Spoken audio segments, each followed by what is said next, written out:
Okay. So again, we do Refuge in Bodhicitta on page 28. And then after that, we just connect with it, and then we will do meditation on continuity of the mind and see how that goes. Okay, page 28.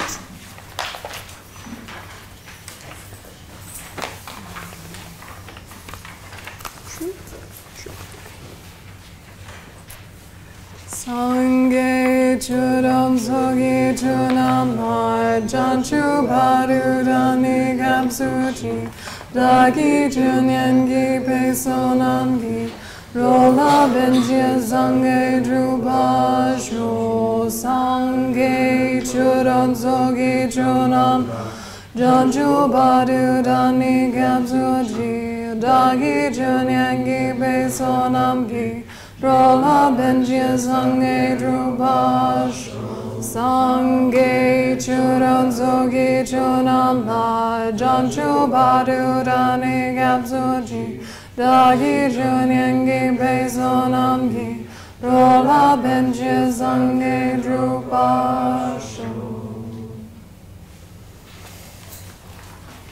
And connecting internally with that motivation in your own way.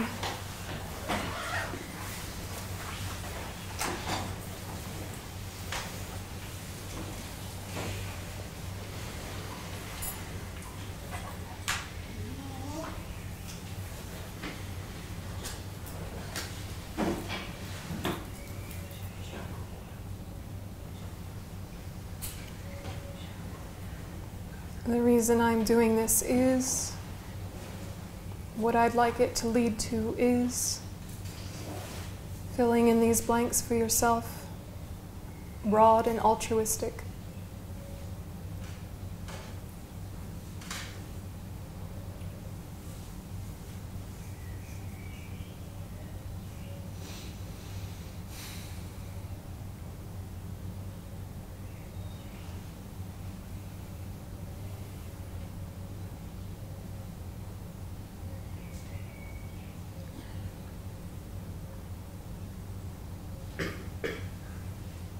And now move your mind to the memory of this morning when you first woke up.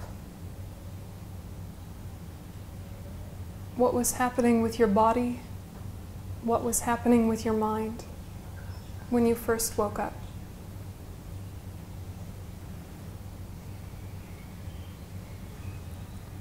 In particular, feelings, pleasant, unpleasant, or neutral. Just try and remember.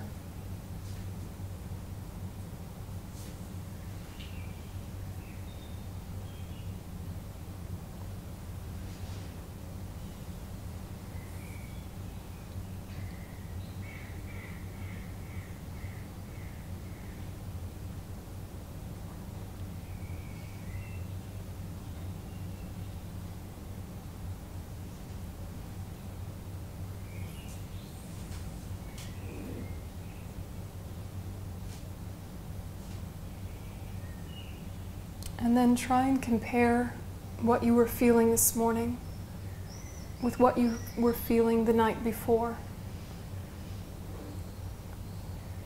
What is the same and what was different this morning and last night?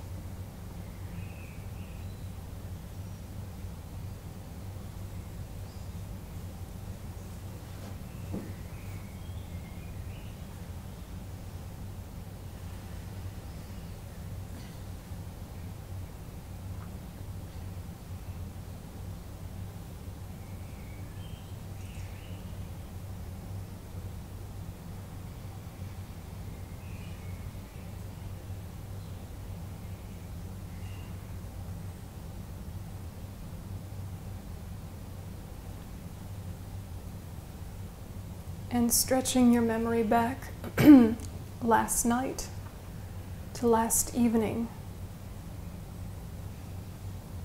What was going on in your mind as you prepared for bed, as you were settling down from the day? What was going on in your mind? In particular, what feelings?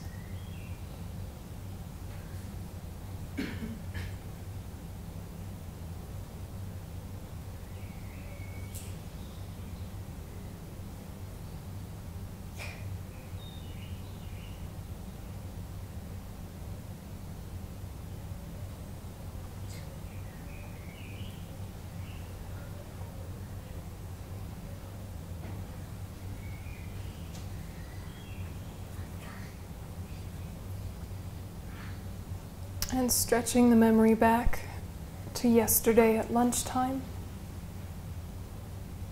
In what way was your mind similar at lunchtime to how it was in the evening? And in what way was it different?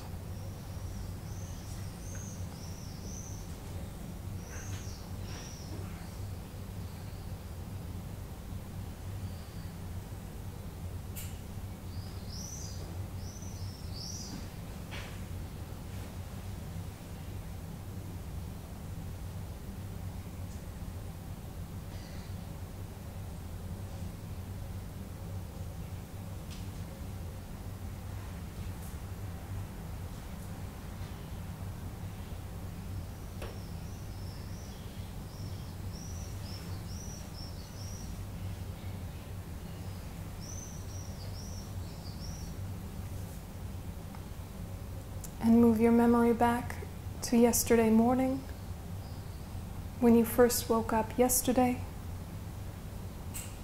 What were the feelings you experienced in your mind? What were the thoughts?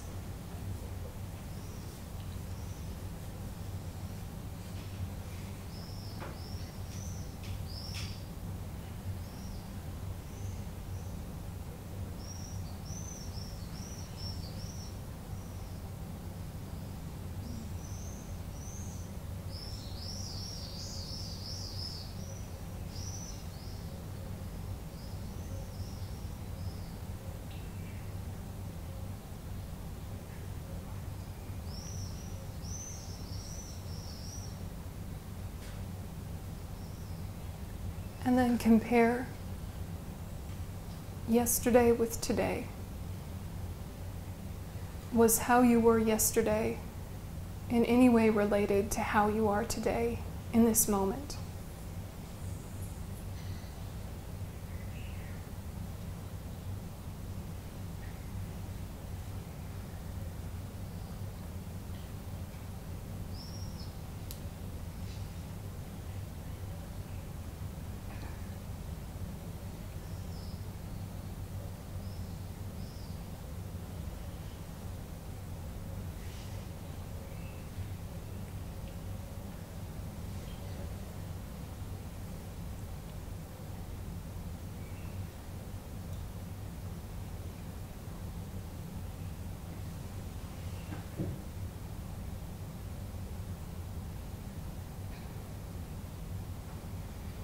And then watch the way the moment here in the present relates to the very next moment. And see if you can watch the movement of your mind, the relationship between mental moments.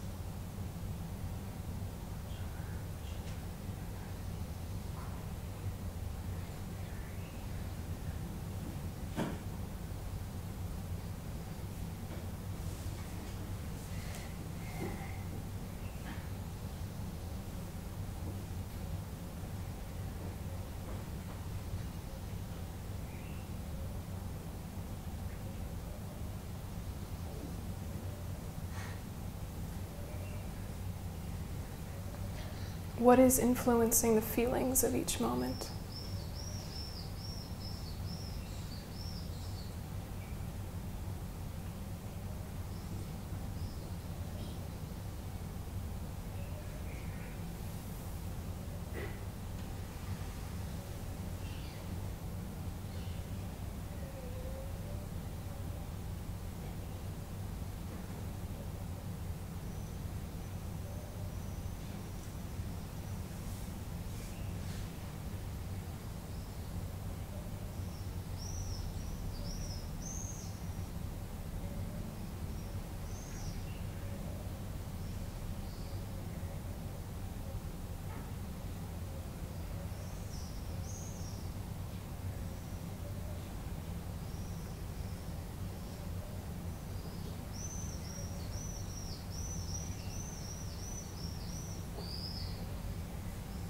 Do physical feelings have an impact on mental feelings, and vice versa? Or are they completely distinct?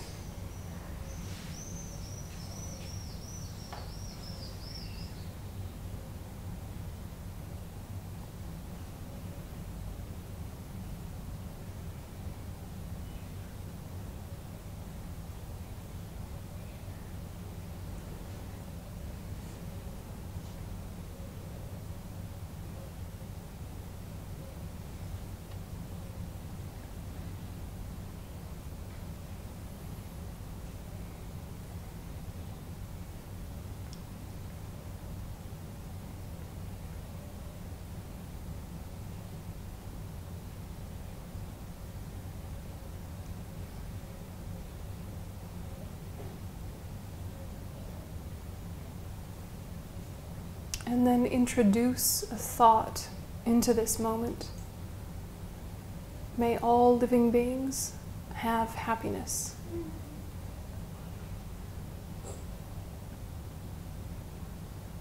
And if you introduce that thought internally, what other thoughts spring from it?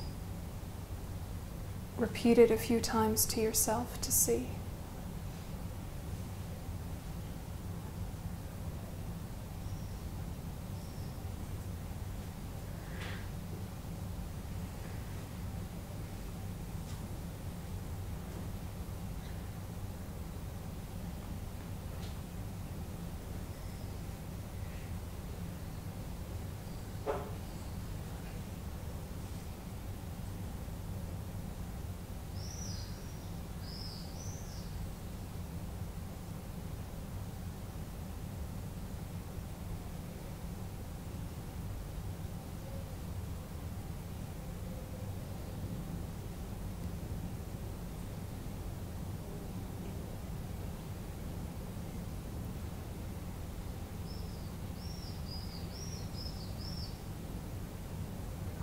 And dedicate the merit, the mental energy you put into these thoughts, to understanding the continuity and changeability of your own mind in order to develop its potential to be of greatest benefit to all.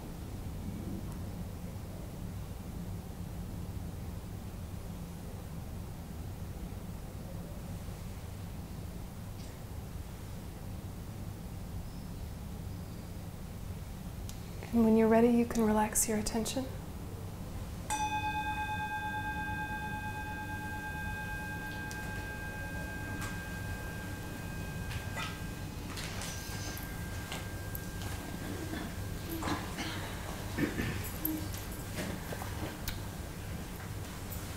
So do you feel like what's going on in your mind in terms of feelings of pleasant, unpleasant, neutral, are they exactly the same as yesterday morning, or has there been some shifts and movement and change just in that short period of time?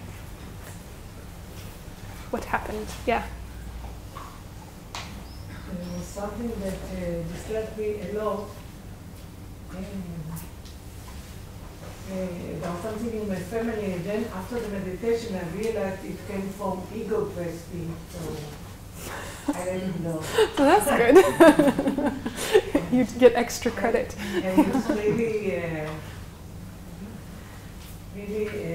little bit obsessed me. I mean, it looked like as if I care for someone, but only after the meditation I saw that it came from superiority, from thinking that I have better knowledge than the other person.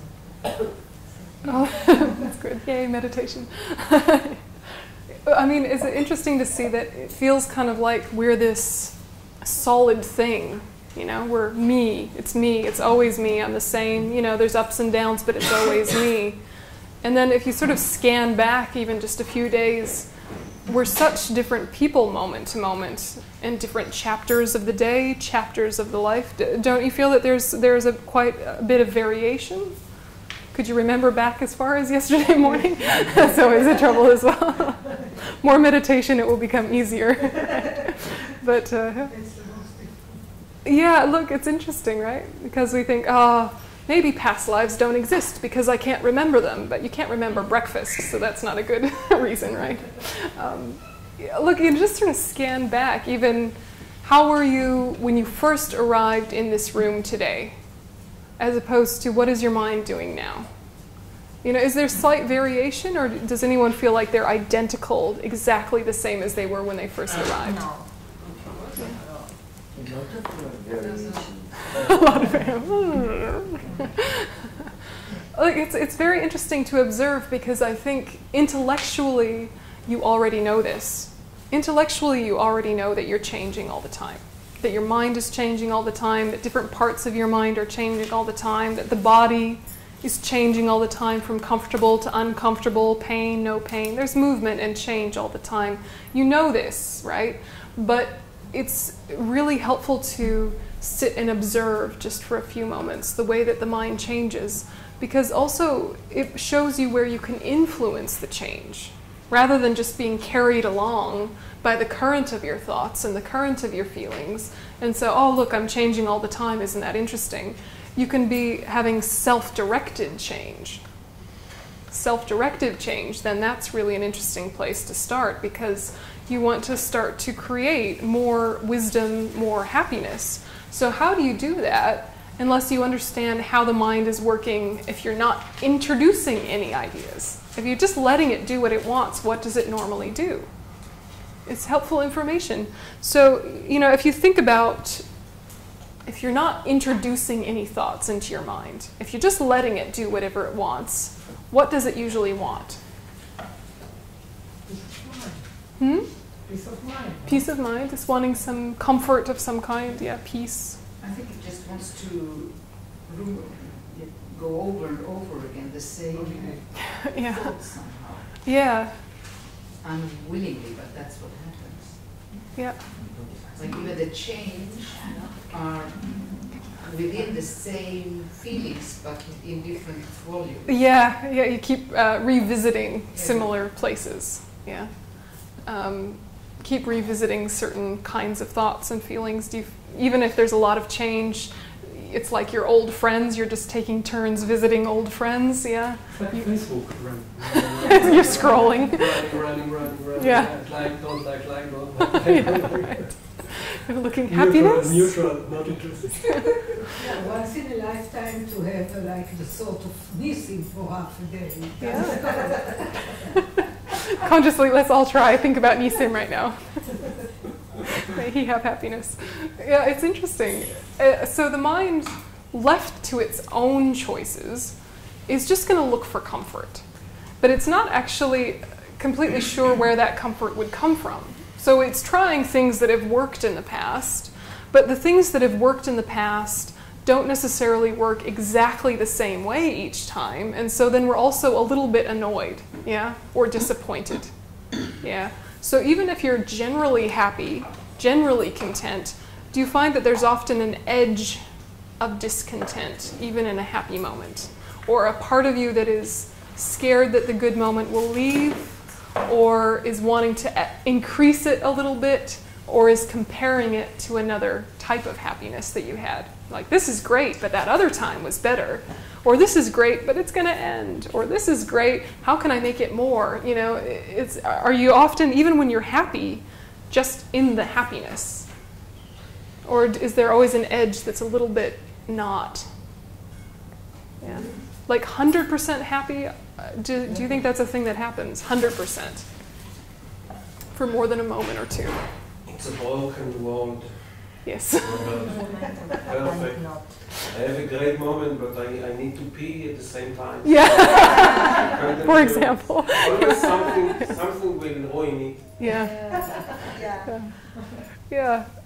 And then, you know, it's interesting to look at, one, the fact the mind is always changing, so then don't worry if you're always having this movement. But the other part that is looking at, you're consistently revisiting old strategies that never worked the first time completely. Yeah? So even just in this moment, we're shifting, a little bit shifting, fidgeting, you know, too hot a little bit, too cold a little bit. I'm not really too hot or too cold, you don't have to get up. But you know, there's a subtle adjusting that is constantly happening because we're a little annoyed that we're not 100% happy.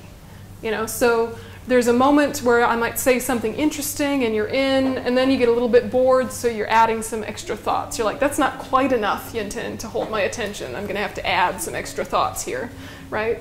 Or something is too complex, and so you disassociate and think of something else, right? Normal things happen. You're liking the people around you, or you're not liking the people around you. They're a little too close. They're not close enough. You know, there's subtle things happening amongst yourselves, all these kind of little hidden dynamics, right? And what we're doing in the back of our mind is trying to get comfortable. We're trying to get comfortable by manipulating the outside, or manipulating the inside with things that are also not completely useful, right? But they're all we know so far. So physically, we're adjusting, but as soon as the mind is a little bit happy or a little entertained, the body starts to chill out, right? So you might have been a little uncomfortable, but if you become interested, you forget that your body's a little bit uncomfortable, right? And then if the mind is a little bit uncomfortable, you're trying to think of thoughts that will make it happy again. Yeah. So it's interesting, though, we're still using the outside as the thing that's either given or taken happiness. Or the inside, but like the coarse inside rather than the subtle inside. So if you're reconnecting with the fact that the mind always has spacious clarity behind it, and that the thoughts are coming and going, and actually you can control some of them, you actually reposition yourself in a more useful way for happiness to come. If you're trying to manipulate the outside world, it will never cooperate completely. And even if you got everything you ever wanted from the outside world, as soon as you got it, it wouldn't be enough. Right? And you can experiment with this your whole life, but if you've had moments of, I've got it all together, that happy feeling of I've got it all together is very short-lived, right? It happens with possessions all the time, right? Have you ever thought, you know, I really need a new computer. This one is really out of date, okay? This one, the software upgrades are now creating weird stuff. I'm getting strange viruses. I'm going to get a new computer. It's settled. Then you start investigating and planning. What's the best one that I can afford? Okay, investigate. Then you start getting a little excited. I've saved up enough money. This computer is going to do the trick. Yeah. Then you buy it. Then you're happy for about 3 or 4 minutes, right? And then you figure out, oh, now I have to worry about learning a new system. Now I have to worry about this new thing not breaking. Now I have to worry about the comparison between this and other people who also have new ones. Whereas before, when I had my old one, I didn't worry so much about comparison. Now I have a new one, I'm comparing it to other new ones, right? Right? You know, so like 3 or 4 minutes after the happiness of getting comes the suffering of worrying about it, right? Right? Like, this is what happens to us, right? And then we do this with friendships. Right? New friendships especially. Oh, this is the greatest person ever. We're having so much fun. All this insight, all this connection. Yay. And then comes, what if my other friends don't like them? What if people look down on me for having them? Well, other people understand how cool I am for being with them. You know, there's all this weird stuff that happens then the next few moments after, yay, I have a new friend. Yay, I have a new hobby. I have a new house. I have a new car. You know, there is a moment or two of happiness as soon as you get the thing you wanted. But even when you get the thing you wanted, that happiness is short-lived. And part of that is because the happiness is not in the thing. The happiness is in your mental attitude towards it, and many other things as well.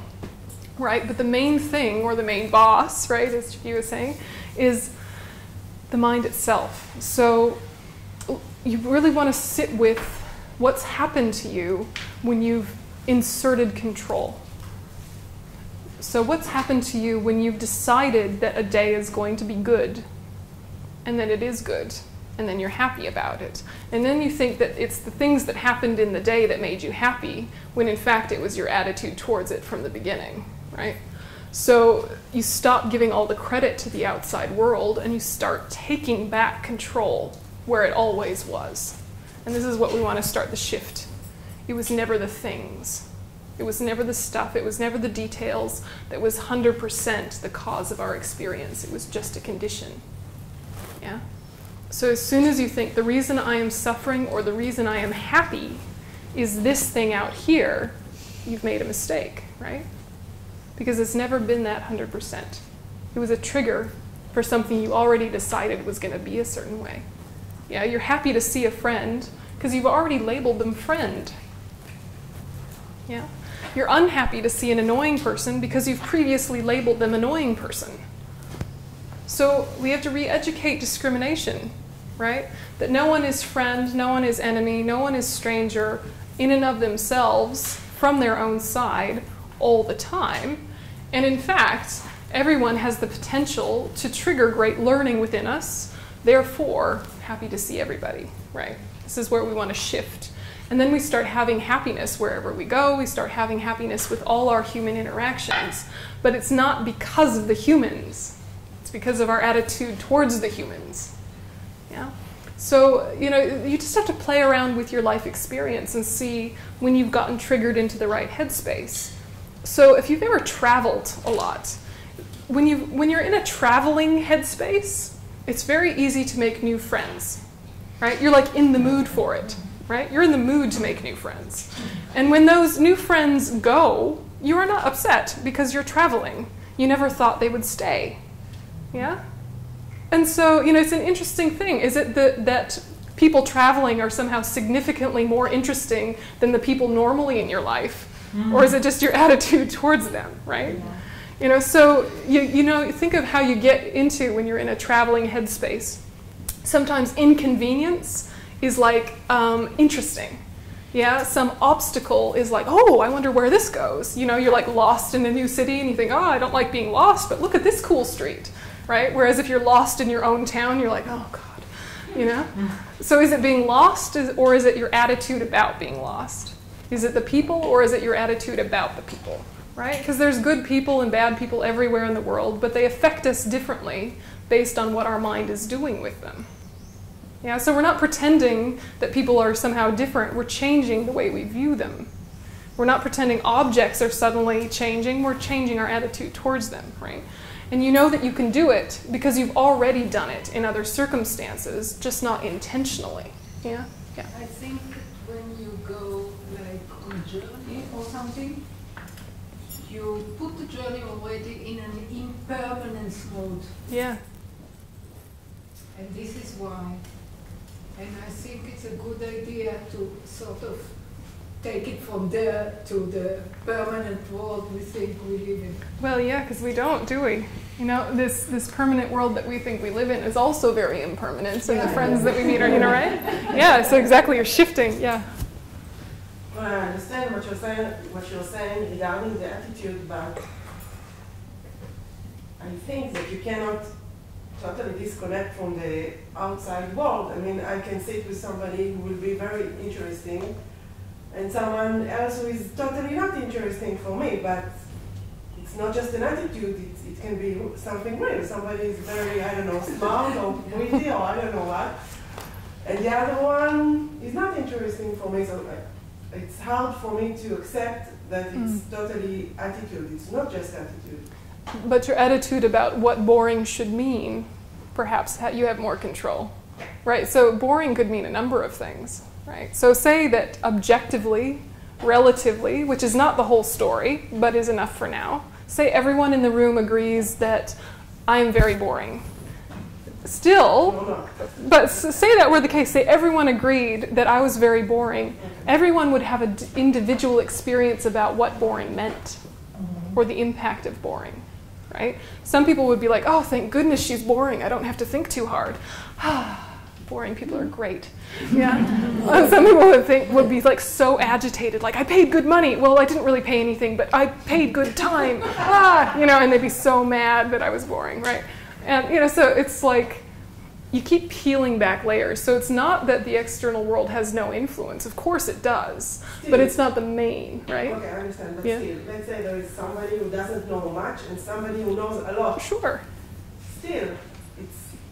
But what is more and what is less? This is a big room, right? This is a big room. We all agree this is a big room. But then if we go into a synagogue, it is a small room, right? Compared to the synagogue, right? So it's all, nothing is existing in a like static way, unrelated to context or unrelated to previous opinions. This is a nice big backyard compared to the backyard next door, which is smaller. But compared to crazy, greedy Americans, it's very little, right? Because we're like, take everything, right? So, it's all relative. Everything is relative, right? So, we're just noticing that the mind is making these decisions, and then it's projecting those decisions, and then something bounces back at us, and we think it came from there when it came from here. Yeah, it's relative, but it's still relative. Sure, but you can adjust your opinion of relative to create more happiness internally, right? So this is the point. Not that there's no point to the outside world, just that adjustment can be made, right? Yes?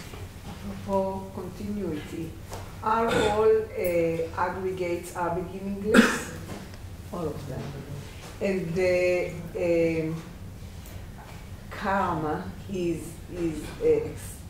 expresses itself in all of them besides the primary consciousness, or also in the primary consciousness?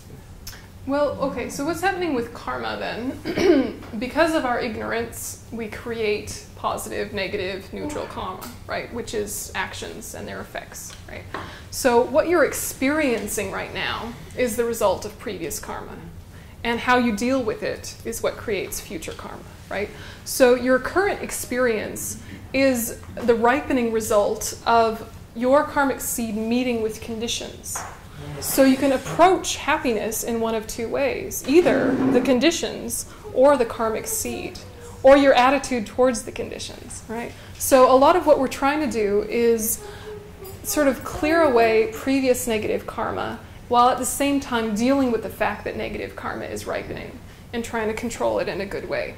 So this is another layer deeper than what we've been talking about. And basically, what you're feeling is ripening karma. That's the main place karma is operating, is feeling. But of course, it's related to the rest of them as well. And it's carried in the primary consciousness when it's latent, when it hasn't quite sprouted. So it's sort of living here until it sprouts here. And you're adjusting it here. Yeah. So your feelings are ripening karma. Yeah, your feelings are ripening karma. So a very good example of that is the temperature of the room right now is experienced, all of us. We're all experiencing the temperature of the room.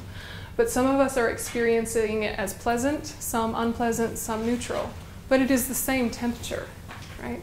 So the way we experience it is completely based on our karma, the ripening of karma.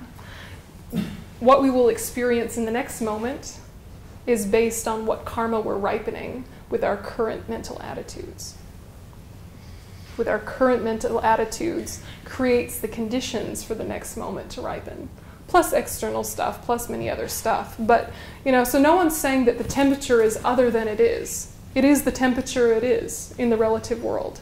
But the way we experience it is very varied. And if there was some sort of universal, baseline, objective, external truth out there, everyone's experience would be exactly the same, and it's not.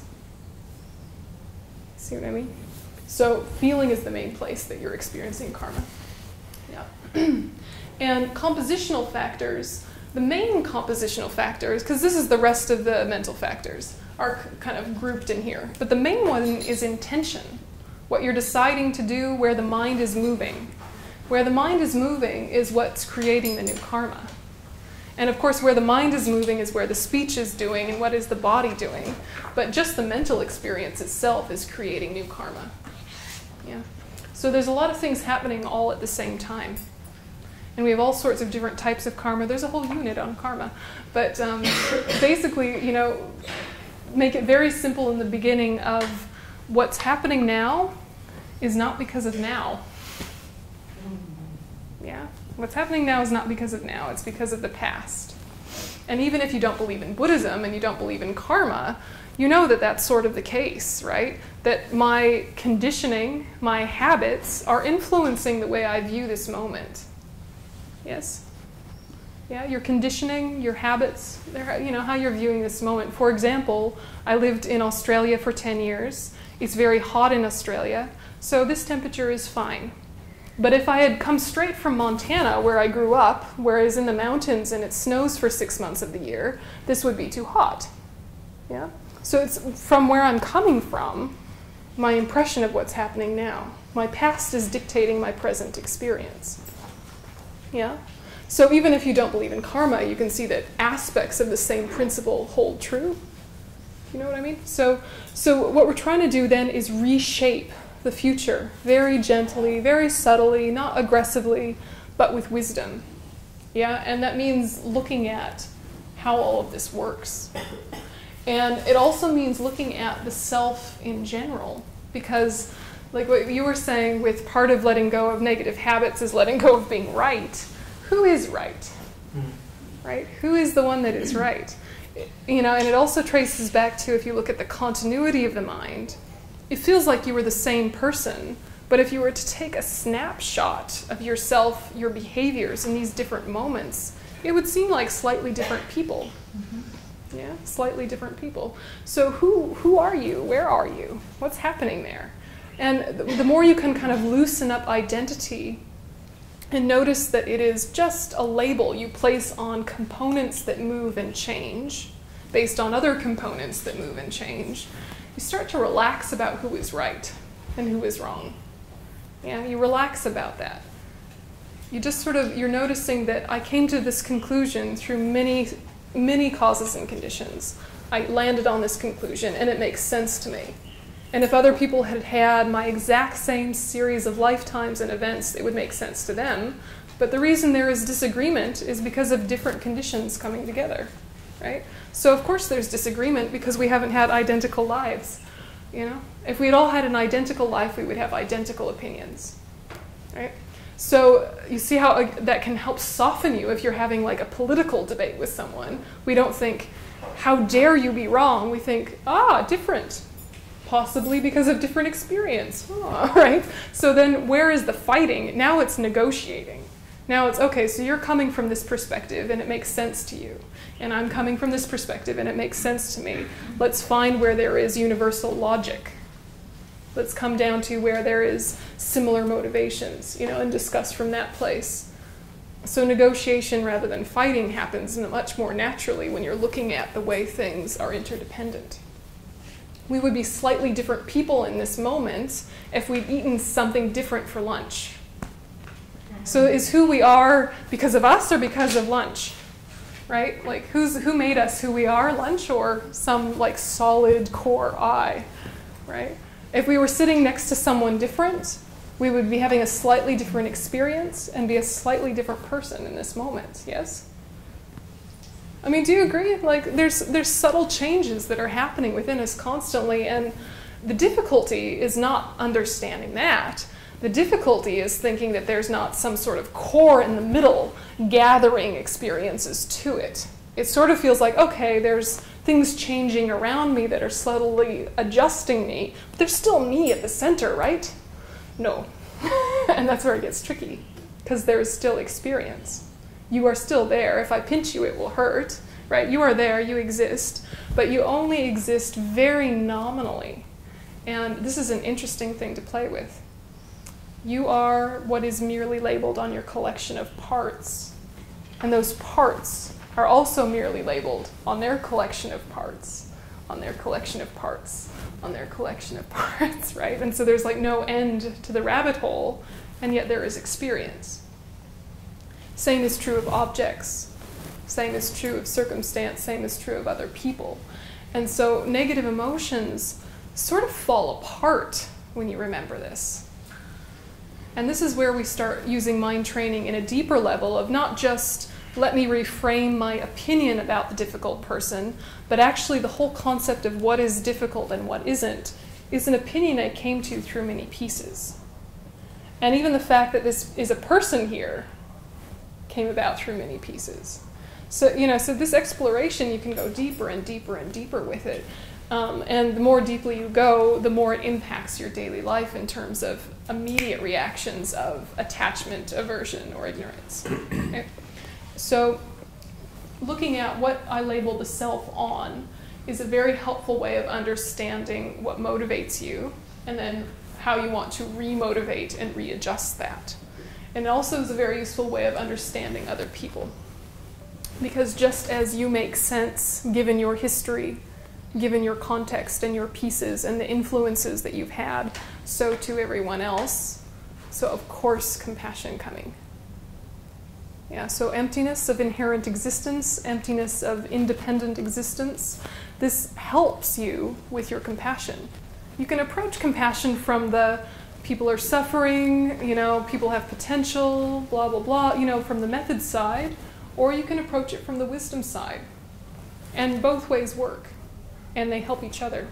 And we want to build our skills in both. It just requires lots of thought. Yeah. I want to go back a little bit to the analogy of the mental factors being like the clouds, and primary consciousness is the sky itself. There is another analogy of the primary consciousness being like the king, and the mental factors being like the ministers. Yep. No. King and ministers. Can you repeat the question? The king doesn't function without his ministers, and they're the ones that function. But the analogy of the clouds, the cloud of feeling doesn't pass. Yeah. They always have it. Yeah, absolutely. Absolutely. Its color and shape change, or its nuance change, but it itself is always there. So what Venerable Tetchok was mentioning is that another analogy for main minds and mental factors, rather than sky and clouds, another one, sometimes a better one, is king and ministers. That the only way that a king is able to do his activities is through the work of his ministers. And you make the very good point of something like feeling. When you make an analogy of it as a cloud, it sounds like it's something that comes and goes, when in fact feeling is always there, but it's changing all the time. So the reason the analogy sky and clouds is used is mostly in terms of meditation, because it helps us understand that the main mind, the primary consciousness, is very vast, is very clear, is very reflective, and it doesn't really do anything per se, except have weather in it, right? And so when you're doing a meditation, it's a very helpful analogy, because sky and clouds is something we're very familiar with. But when we get more and more technical, it gets more and more down to like king and ministers, or hand or palm and fingers is a nice one as well. So, this is a hand, right? You can only label hand on the basis of its palm and its fingers, and it only works because of the fingers, right? So imagine that the palm is like the main mind, and the mental factors are the fingers. And the only way that the hand can grip anything or do anything is because of its fingers. But you can't like chop them off and let them do their own thing, right? That would be weird and gross. Also gross. And if you just had a palm, it could sort of try and get stuff, but it wouldn't like be very useful, right? So hand, palm and fingers is like main minds and mental factors. This is very useful. And to know that main minds and mental factors, they're always together, right? You never have a main mind without mental factors. It's constantly there. And the mental factors are how the mind does its activities, right? It's how it has its opinions. And so, right, for example, there's a whole number of mental activities happening there. He's getting good feelings. Yeah. He's experiencing pleasant, I think. I'm not clairvoyant, but like this. Experiencing only pleasure. Only pleasure and ignorance. One exception. Only one exception. No suffering at all. No suffering. So when we look at the main minds and the mental factors, they arise, they abide, they dissolve all at the same time together. They're looking at the same thing in the same way, but they're just sort of doing different things with it. So, you have many primary consciousnesses actually, and you have more mental factors than these, and that's what we're talking about next week. There are 6 primary consciousnesses, and there are 51 mental factors, and they are all very interesting. This is the main grouping, okay, just to get your head around it. All right, so, there's more to the story, but yeah. Can you elaborate more about the compositional factors, or will you do it next time? We'll do it next time, but generally speaking, most important one, intention. Yeah, and that is, generally speaking, karma. Same thing as karma is mental intention, generally speaking. Yeah. Yes? So other comments or questions? Yes? For example, if I feel cold now and I experience this very bad situation, how can I change my attitude toward this? You can have, I am having pain or I'm having discomfort without suffering from it by a shift in focus. Okay, so as we become stronger in our practice, we're able to use more and more extreme circumstances. But in the beginning, you have to start with like small, easy things. Like you could start with an itch, a very minor itch in your shoulder, just a little itch. And you think, oh, I have an itch. That is unpleasant. I want it to go away. I'm going to scratch it. No, let's just watch it. Right, here's right, having this. But if you just continue to watch the little itch, it turns into just sensation. And the more you watch it, the more you realize it is not actually as solid as it seemed. It seemed like it was right there, really driving me nuts. But now I look at it, it's sort of moving subtly. And it's not remaining exactly identical moment to moment. And the more you watch it, the more you see that this changing thing could have any number of labels. And I'm just used to labeling it unpleasant. Yeah. Now, if I burn you with a match, that is different, right? And that is more extreme, and you would need a much stronger mind to say, oh, it's just sensation. And you don't even want to do that necessarily because you need good instincts to avoid danger. But what you want to do is do this with people, right? Because there are some people that we dislike so much that just the sight of them triggers suffering in us, right? And there are some people that we like so much, we like them so much, that just the sight of them triggers some happiness, yes? And we think they gave us the feeling. And that's where we want to start to explore, is they are not giving us anything. Our label is bouncing back at us. Yeah, and that's what we want to start to explore. So, you know, physical sensations are a useful place to start because sometimes they're less emotionally volatile. But really what we want to look at is mental feelings because that's where trouble comes, right? But it's useful to know that as a quick strategy for pain management, investigating rather than pushing or pulling can help. You know, if you have a bit of a headache, try and find it. Where is it? Okay, it's in my head. No, specifically, where is it? Draw a border around it with your mind. Is it sharp? Is it dull? Is it hot? Is it cold? You know, label it, investigate it, go through it. And sometimes rather than going into it rather than pushing away from it actually starts to dissolve the feeling of discomfort. So it's a useful strategy, but really we want to do it with the mind because that's where the trouble is. That's where the trouble is. So with people, with your own emotions, you know, with your own responses, this is an interesting place to investigate. You know, you can have the thing coming up be, I don't know, depression or something, yeah? Say it's mild depression to make it easy for yourself, right? You're having a mildly depressed mood coloring all of your mental factors. And you think the conclusion is, therefore, I'm going to be like this the rest of the day, therefore, I can't do anything, therefore, everyone should leave me alone, blah, blah, blah, blah, blah. Whatever your normal thoughts are when you're depressed, if you're just watching it and go, depression, let's have a look. Already there's a little bit of objectivity. If you're engaging this observer, engaging this scientist within you, the observer allows things to arise and dissolve much more naturally.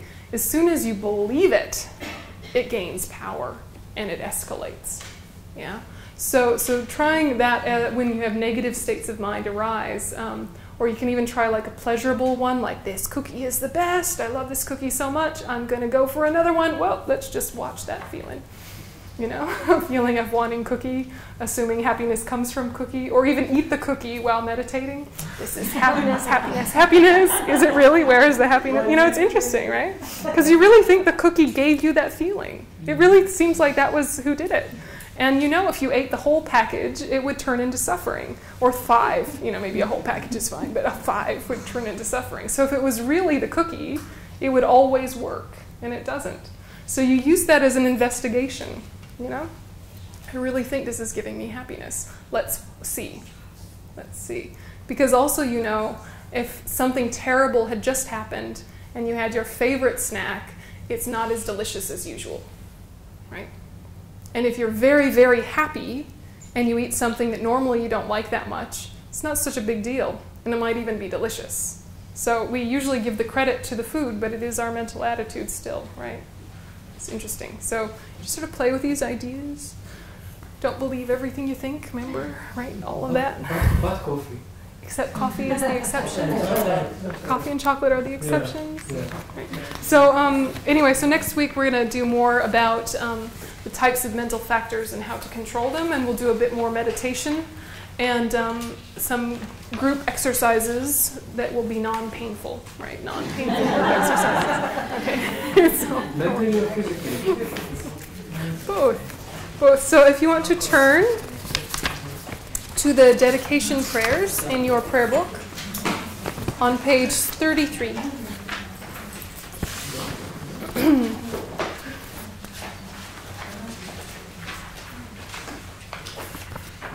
So we will start with the short long life prayer for Lama Zopa Rinpoche.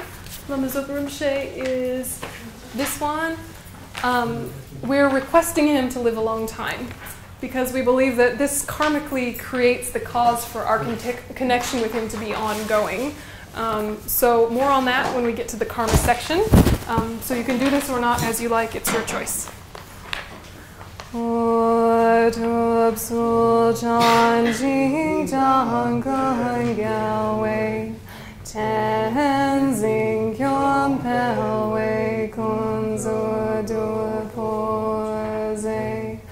Chusun kuwe le mon juju pada sadu de gondu shakten sho.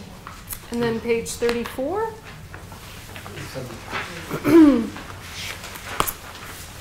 And we'll do the long life prayer for His Holiness and the prayer that spontaneously fulfills all wishes in English. In the land encircled by snow mountains, you are the source of all happiness and good.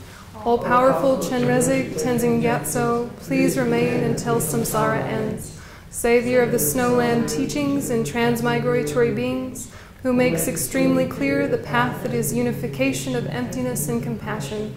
To the lotus holder Gyatso I beseech, may all your holy wishes be spontaneously fulfilled. May the glorious Guru's lives be long and stable. May all beings equaling the extent of space have happiness. May I and others, without exception, accumulate merit and purify negativities. And may we be blessed to quickly attain Buddhahood. Lama Sangye Drugyone Drowa Chinkam Malupa Dei Salagupa Sho Chanchu Semjo Rinpoche Ma Ke Panam Ge Gyurji Ke Panyamba Me Payang Gone Gone